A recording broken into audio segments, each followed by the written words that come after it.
Honorable Farida, representing the wonderful children of Ijebu-Ode State Constituency. Right, Honorable Speaker, sir, and my fellow honorable members, I rise this morning to open the debate on the topic ending child abuse, neglect, and exploitation. I stand up to ensure that it is eradicated in our district. But before I proceed, I would like us to understand the issues regarding this topic. What is child abuse? What is child neglect? What is child exploitation? Child abuse refers to any intentional harm or maltreatment of a child, either physically, emotionally, psychologically, or sexually. While child neglect refers to the failure to provide a child's basic needs, which include education, food, clothing, shelter, healthcare, and child exploitation is an illegal act of using a child for personal gain or financial benefits, which includes all forms of child labor, child trafficking, sexual harassment, or armed conflict. Right, Honorable Speaker, my fellow honorable members, children are the leaders of tomorrow. They are the future of our country. They are the foundation of our future. Imagine a good building with a bad foundation. There cannot be a good building with a bad foundation. Similarly, the future of Nigeria won't be as bright as it should be if some of its children are victims of child abuse, neglect, and exploitation. As I said before, children are the leaders of tomorrow. They deserve love, protection, care, emotional support, medical care to make them grow into healthy and thriving adults. Yet, millions around the world face a different story. They face a different reality. As about 2023, about 60% of Nigerian children are suffering from all forms of abuse. We all have to stand up. We all have to work together to ensure that this is eradicated.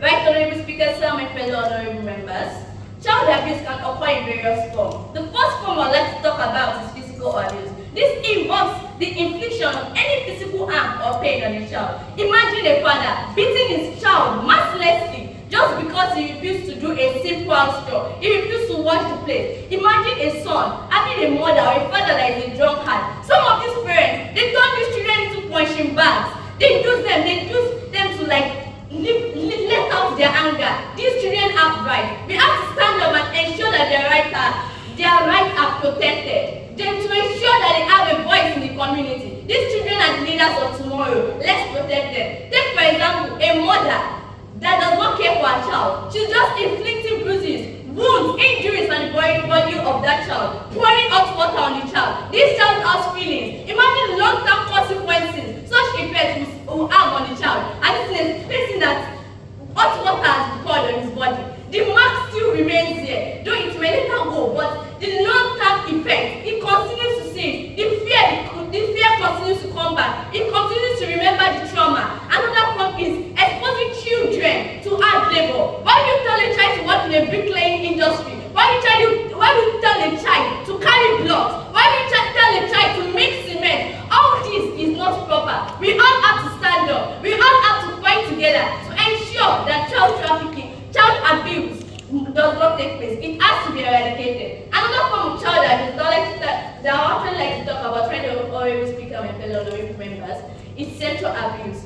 Can you imagine a 65-year-old man sleeping with a 12-year-old girl, harassing her, molesting her? This girl has a future. She has her right. This girl has to build her self-confidence. She doesn't have to experience fear, trauma. She has to be able to stand up for herself. But when she has faced different kind of molestation, harassment, she'll be forced to go behind closed doors. She'll not be able to stand up for herself. Imagine some women, a molesting boy just because they don't have someone to take care of them. A father sending his child out in the night just because he committed the offense. Parents, please, there are other ways to punish children than sending them out in the night or giving them corporal punishment. Another form of child abuse that I would like to talk about is discriminatory abuse. This occurs in our homes. Some parents, they prefer to have a male child than a female child. Some prefer to have a female child than a male child. But when these parents have both, they are unable to treat them equally because they have a special preference for one sex over the other.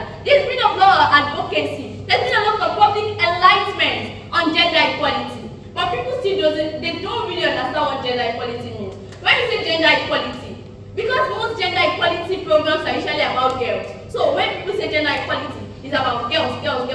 But gender equality is not about putting the girls over the boys. It's not about putting the boys over the girls.